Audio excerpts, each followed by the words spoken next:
રાજસ્થાનમાં 500 બેડની સાથે ફરી Brahmakumari Mansarovar covid and isolation centre શરૂ કરવામાં આવ્યું. રાજસ્થાનમાં ઝડપથી વિકસી રહેલા કોરોના પોઝિટિવ દર્દીઓની સારવાર માટે 500 પથારીનું Brahmakumari Mansarovar covid and isolation centre શરૂ કરવામાં આવ્યું છે, જેમાં ઓક્સિજનના સ્તરવાળા દર્દીઓની સારવાર શરૂ થઈ છે. બ્રહ્માકુમારી સંસ્થા દ્વારા આ પહેલ કરવામાં આવી છે. આ ભવ્ય સંકુલમાં 800 બેડ છે, જેની શરૂઆત 500 પથારીથી થઈ છે. બ્રહ્માકુમારી કોવિડમાં અહીં આવતા કોરોના દર્દીઓ માટે શુદ્ધ અને સાત્વિક ભોજન તેમજ નાસ્તાની પણ વ્યવસ્થા કરવામાં આવી છે. કોરોના રોગ સાથે સંઘર્ષ કરી રહેલા લોકો માટે આ રાહતના સમાચાર છે. આ કોરોના કપડાકાળ દરમિયાન બ્રહ્માકુમારી સંસ્થાના માનસરોવર આઇસોલેશન અને કોવિડ સેન્ટરમાં 800 પથારીવાળા બેડ 500 પથારીનો શુભારંભ કરવામાં આવ્યો છે, જેમાં 4 ડોક્ટરો સહિત 26 પેરામેડિકલ સ્ટાફ સમગ્ર દર્દીઓને 24 કલાક શિફ્ટ મુજબની સારવાર આપી રહ્યા છે. હાલમાં 100 દર્દીઓ છે. આગામી દિવસોમાં વધુ દર્દીઓની સારવાર કરવામાં આવશે. ઓક્સિજન અને દવાઓનો તમામ જિલ્લા વહીવટી તંત્ર દ્વારા વ્યવસ્થા કરવામાં આવી છે. આ કોવિડ કેરમાં હાલમાં 50 દર્દીઓ ઓક્સિજન પર છે અને 24 સામાન્ય તબક્કે છે. 7 લોકો કોરોનાને ડિસ્ચાર્જ થઈ કોરોનાને માત આપી ઘરે પરત ફર્યા છે. मानसरोवर कोविड आइसोलेशन सेंटर खुला है। ये पहले भी खुला था और अभी भी शुरू करने की कैसे इसकी मतलब आपको आया कि इसको शुरू करना चाहिए? वर्तमान में जो कोविड की सेकेंड लहर चल रही है, उसमें पूरे ज़िले में और विशेष रूप में आबू रोड में बहुत बड़ी संख्या में संक्रमित मरीज सामने आए हैं।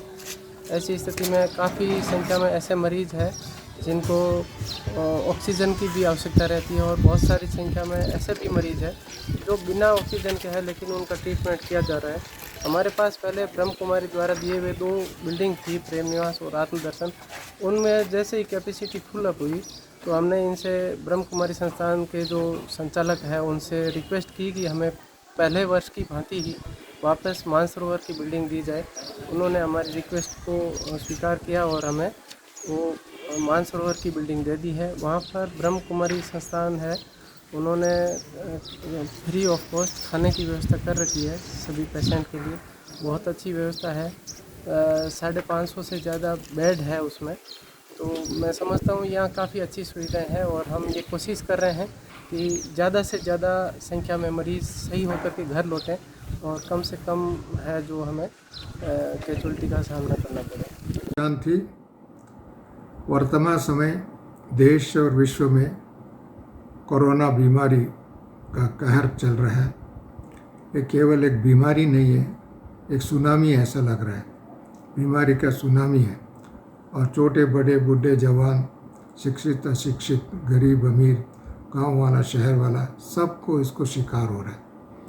ये सेकेंड वेव में काफ़ी हानिकारक हो रहा है, बहुत फास्ट स्प्रेड हो रहा है, बहुत लोगों का जीवन ले रहा है, मतलब मृत्यु दर भी बढ़ रहा है और एक दिन में 3 लाख के हिसाब से भी बढ़ते जा रहा है भारत में। इसको देखते हुए हम सबको, प्रशासन को, सरकार को, अधिकारियों को, चिकित्सकों को, सबको एक बहुत बड़ी समय पर हम गुजर रहे हैं। प्रजापिता ब्रह्म कुमारी ईश्वरीय विश्वविद्यालय पिछले साल भी हम लोगों ने सरकार की अनुरोध से, हम लोग स्व इच्छा से इनको मानस सरोवर में एक बहुत बड़ी बिल्डिंग हमने दिया था। लगभग 800 पेशेंट को रहने का स्थान भी दिया था, उसका उद्घाटन भी नहीं किया था। हम लोगों ने लगभग 1 साल तक के रखा था। उन्होंने बाद में उन्होंने वापस हमको ये बीमारी ख़त्म हो गया करके दिया था। अभी हम लोग उसको टिक टाक करके, रिपेयरी करके, क्लीन करके, सैनिटाइज करके अपना regular residential complex, training complex के रूप में बनाया था। अभी ट्रेनिंग भी चल रहा था, भर्ती भी चल रहा था, परंतु इस साल जो महामारी का कहर देख करके, इसके डेप्थ को देख करके हम लोगों ने सोचा, कलेक्टर साहब ने, एसडीएम साहब ने, तहसीलदार, अधिकारी लोगों ने रिक्वेस्ट भी किया हमको। इस साल बहुत बड़े प्रमाण में बीमारी का संख्या बढ़ रहा है, डेथ भी ज़्यादा बढ़ रहा है, ऑक्सीजन की ज़रूरत है और भी अन्य सुविधा भी ज़रूरत है। इसके लिए उन्होंने अनुरोध किया। हमारे ईश्वरीय विश्वविद्यालय की वरिष्ठ भाई बहनें मिल करके पूरा निर्णय करके उसको दिया है। और मैं समझता हूँ सारी राजस्थान में इतना बड़ा बिल्डिंग अभी तक कोई मिला नहीं होगा।